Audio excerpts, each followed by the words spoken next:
willing to be on camera and be a volunteer and go through a kind of an evaluation process that will just show you how this process works. It doesn't hurt. You'll get it. You'll probably get some valuable knowledge about yourself by going through this process. So what I want you to do is stand here facing this way towards the camera there. And so what are you carrying forward if you're carrying this problem with you forward? You're carrying a bad pattern. That'd be the easiest way to say it. That's how I say it. There's a bad pattern. It includes stress, it includes inflammation, it includes hormone imbalances. And that's what's moving forward with you. So if we're looking for a bad pattern in you, the first thing we're going to do is look at your pattern. So let me just have you stand in a relaxed posture, and so what I'm seeing, see if you guys can notice this too, is that she's sort of like being wrung out. Like this shoulder is way forward, the toes kind of going that way. Can you see that a little bit? The left side's hanging lower. It looks it's like. Not. And the right's looking at looking at it the way I'm looking at that side is lower down than that side. Okay. So now that's a clue to the pattern that she's in. It's not an easy pattern. In that pattern, gravity's harder than it normally would be, right? Like if I walked around, like this, in a short time I'd have a backache, and that's a pretty extreme exaggeration, but she's got this little subtle shift. And in order to shift, so we're going to dig into this and get more clues in this pattern, a muscle has to change. Like if I did this, this muscle's up in tone and this one's lower. So with this pattern, a lot of times what we'll see, and it might take me a couple tries to get it, is, so you're going to lock that right there and actually pull right into your hip, hard as you can. We'll see it's the lat muscle. Pull in. Now that's going to be weak. Now the opposing muscle, such as the opposite lat, so let's just take a look at that. Pull in. I don't know, that's my shoulder. That's strong. No, because I can increase a lot of pressure there. Pull, pull, pull, pull, pull. I want you to feel that difference. Now as soon as I apply pressure here, can you feel that? Like it goes as soon as I apply. And here, I can keep applying. Mm-hmm. There's some subtlety to that. I mean, it's taken me a lot of time to be able to feel that effectively. But now we have another clue to her pattern. And so we can start to investigate. The first thing we're going to investigate, if we go down the hierarchy, is trauma. Now, this usually just opens the door to, because obviously when we're dealing with thyroid, we've got some hormonal patterns going on. So I've never treated an injury and had a thyroid problem go away. But it might be that we have to deal with that to get to the next level. Pull in. So now, what I did there was a stretch test. And the most common stretch test is, and what happens, the knee kicks out, right? So we get a contraction from a stretch. Hit the tendon, muscle stretches, contraction. That's a spinal cord reflex. And it's basically inoperable if there's an injury, if there's a trauma there. So I would do the stretch and it wouldn't work. That clues us in to go look for the trauma. The next thing we would look at would be the defense system. The defense system has basically two sides, as well as an elimination system. There's the thymus gland and then the spleen, right? So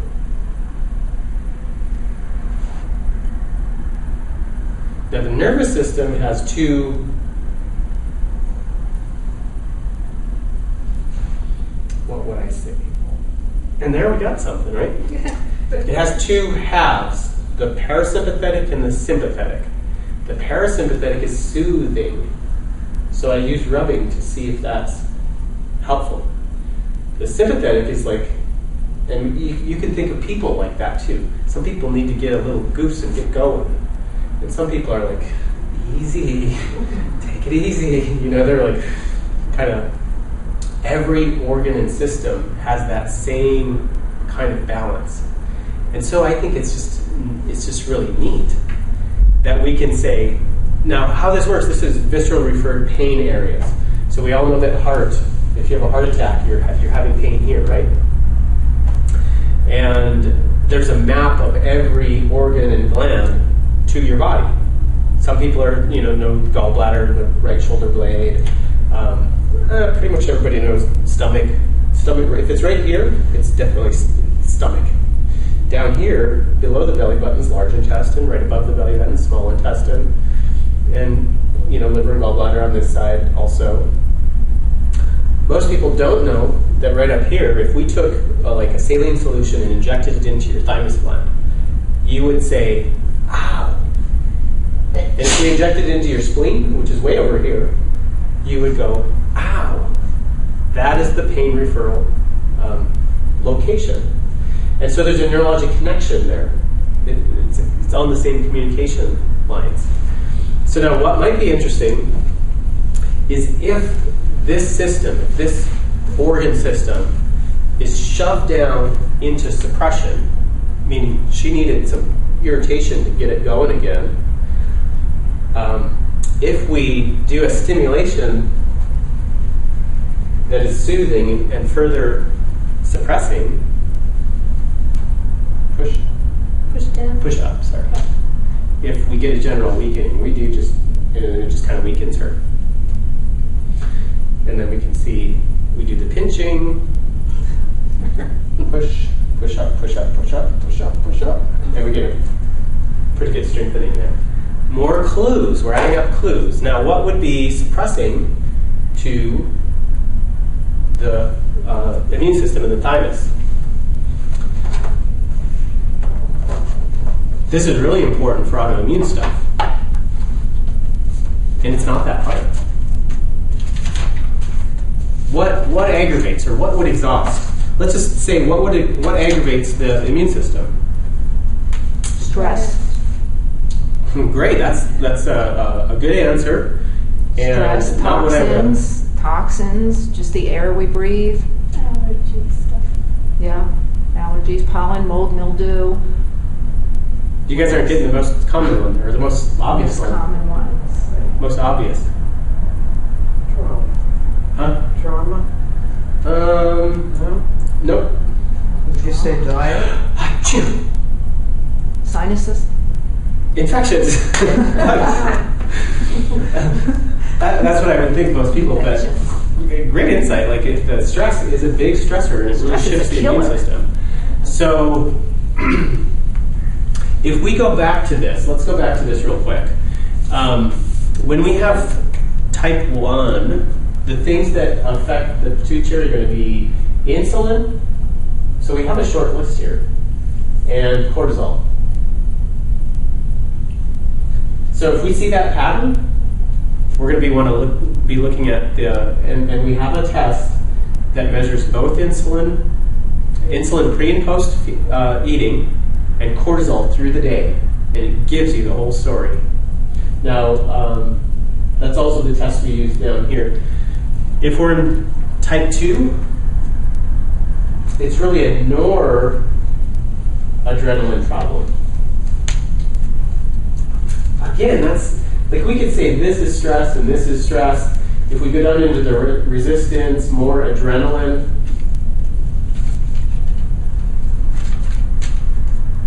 Also a stress problem. So if we start to look at this, 3 of the patterns here really have a lot to do with stress patterns. If we look at 4 and 5, actually let's talk about this is an overstimulation, and one of the things we use to test that is caffeine, which we can also use dopamine. And then the transportation issues are basically, if you have elevated levels, and this is classic of people with polycystic ovaries. This is the type for person, they have polycystic ovaries, troubles with reproduction, high testosterone, low thyroid binding globulin, this thyroid issue. But yet their TSH is fine, their T4 is fine, their T3 is fine. But if you look at total T3 and free T3, are you guys familiar with that? Like, basically total is counting all the ones riding on the protein and all the ones available. And then free is just all the ones that are available. They've already been delivered. So if you look at the free T3, I mean, now you're digging deeper. You're like, so like if you came in and I measured TSH, at least the next year I would measure a T4. The next year I might add a T3, or if you really wanted to solve the problem, we would just get all these at once. And no, because you can have more than one pattern. I mean, people will have number 1 and number 4 going on at the same time. And so if you really want to get it fixed, you got to do that. But so we have testosterone here. That's the underbinding. And then we have estrogen is the other one. And then the autoimmune is the things that we just talked about. In order to arrive at an autoimmune condition, something has got to tick off the immune system. So you have to have a chronic infection. Does that happen? Now we're recognizing H. pylori, or when I say that, medicine is recognizing H. pylori as this chronic infection that hangs out and, barely are they recognizing yeast issues, right? They're like, yeast issues, come on. Yeah. I mean, we're getting results with it. Helping people, eliminate that from their system. That's a trigger. And if you're carrying around yeast and it's got your immune system all, out of balance, there's going to be a consequence. I mean, there's many things. Autoimmune is just one of the things that can happen. Talk about chemicals. Just in the last 60 years, the amount of chemicals we've released into our environment that we've incorporated into our foods, right? Genetic modification. Our immune system has a whole new world to live in and deal with. And there's certain patterns that we see. I won't get into those, but let's come on back up and kind of check into this. So we're going to look at, let's see, we'll just take cortisol and noradrenaline. And so this will see like if chronic stress has suppressed your immune system. So now, this is kind of getting into Chinese medicine. In Chinese medicine, what do we have? We have little points that are centers of energy that flow through our body. That's a little bit different than how we see things in Western medicine, but yet it's a little bit the same. What is our nervous system?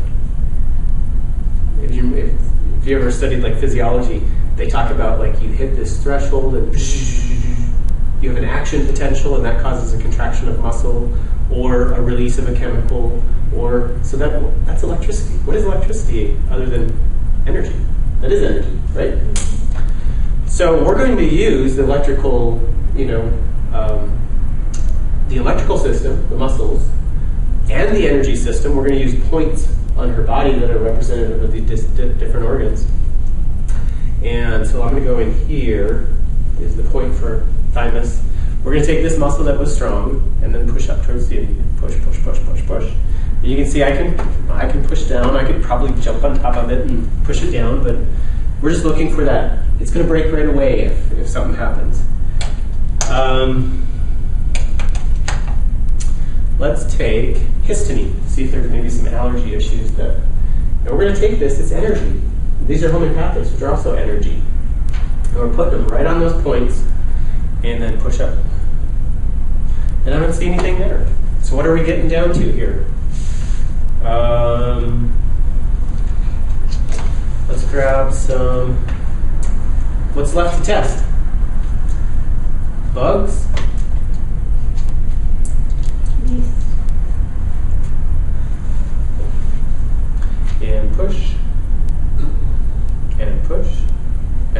soon as I start to push, so I grabbed 4 different things here.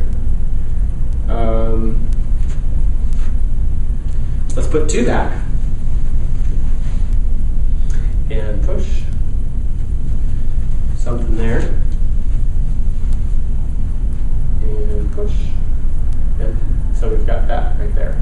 Now, this is a mixed parasite vial, and I'll state just right off the bat that it doesn't mean that you have a parasite. It doesn't absolutely mean that you have a parasite. Now, what I do in my clinic is, let's see, let's test for those things. That's not a bad thing, and it's like H. pylori. A lot of people will have protozoans that are, really hard on their immune system. But maybe, they're like, geez, I have a chronic bloating problem, but that's not so bad. Thyroid, red meat, it's, pretty good. And it's like, meanwhile, their thyroid is being, suppressed. Let me just see if any of these others tested, because sometimes it'll be in the immune suppression, like anything infectious will show up as a stressor. No, so it's definitely that test is a stressor. So if we lab test it, we are testing what is there. When we're muscle testing, electrical testing, we're testing what is the sensitivity. Sometimes it's the same. Sometimes it's just reflective of an immune shift. But if we now take something and we find that if we put black walnut there with this, and now it doesn't test weak anymore, the strength is back. Whether it's a sensitivity or whether it's at an actual infection, it has some sort of balancing effect. Now I would probably want to do the test itself too. And the test is pretty neat.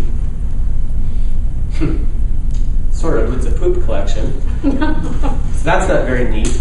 But the lab result is pretty neat in that they look at everything. It's not just parasites, they look at yeasts, and so they'll tell you everything that's there, including beneficial bacteria. And for most of them, if they can culture them, they'll test them against botanicals. So they'll take black walnut and they'll put it in the petri dish, and they'll report whether it killed it or not. And so you have like this fine-tuning of how you clean up that system. So it can be really valuable. Okay, so now we have what I would call her top priority stressor. And so now we're going to go, where would this fall? Infection? That's the invasion right in here. So that's metal element. Now on our face we have a series of acupuncture points that are representative of each of the 5 elements. So we're going to go. The next thing we're going to do is check what that affects next. It's like, so this is the top priority, and what did that break? And what did that break? And what did that break? And we can create this whole chain. So I'm going to put that on the point again, and I'm going to do some tapping, and then push. And I'm going to tap on a different one, push. And right there, so that's representative of the fire element. So now the stressors in the fire element are going to be things like overstimulation. Let's see.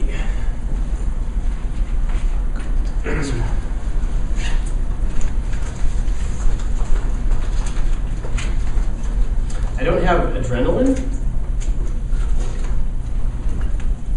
but I have something very similar. So now we're clean again. We got rid of the stressor, we put it away. Ideally, we found something that's going to help with it. It's led us in a direction for more lab testing. We already know what system or what lab type or thyroid type we're in. Push. We're back to normal. Now we're going to test against overstimulation. Push. And that's adrenaline, basically, in a medication form.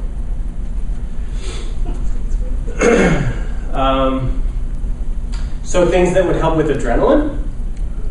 I mentioned pantethine, I think, earlier. That's kind of helped with overstimulation. There's a nutrient called phosphatidylserine that has, it's most known for cortisol. but obviously those kind of run together. All your adaptogen herbs, does anybody know what those are? Rhodiola, holy basil, ashwagandha, ginseng is probably maybe the most famous in this country, are all adaptogens. And what they do, they kind of the traditional explanation is, well, they help you adapt to your environment. What they do on a physiological level, when we look kind of from a Western medicine perspective, is they help to regulate your communication system. And that is, so ashwagandha has a study that shows that it increases T4. Now, I don't think it would work if the defense system was impaired, but if you had the top priority and then you put in the ashwagandha, it does increase T4.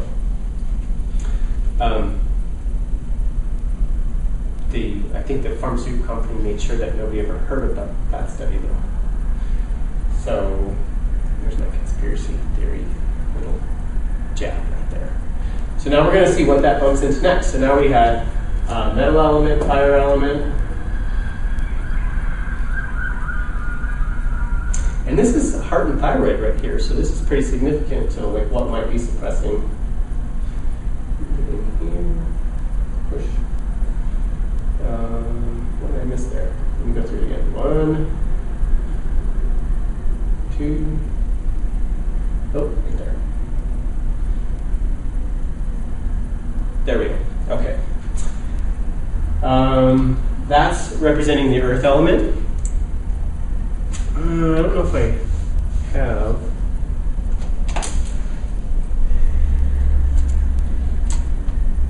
So at my office, I have a whole wall of different things. So this is where we test different chemicals and sugar, as a refined and non-nourishing thing.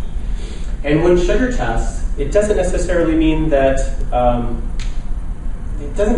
you're eating too much sugar. It could have to do with your blood sugar regulation. If you have hypoglycemia, you get jittery when you're pre-meal or whatever. If you have a hyperglycemia or insulin resistance, you have a heavy meal and you can't stay awake. Those are so it could mean that you have a need of helping to regulate that, which would also improve your nourishment. So let's take the two stressors that we do have, and let's hold that.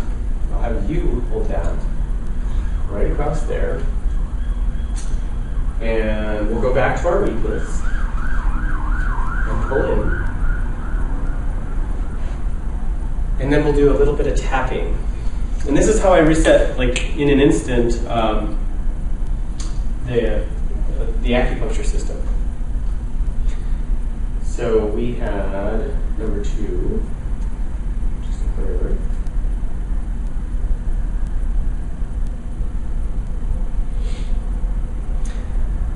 And I'm out of stressors, but otherwise we would just keep going until it looped back to the original metal element. Sometimes it'll come up with 3 stressors, as sometimes it'll come up with all 5.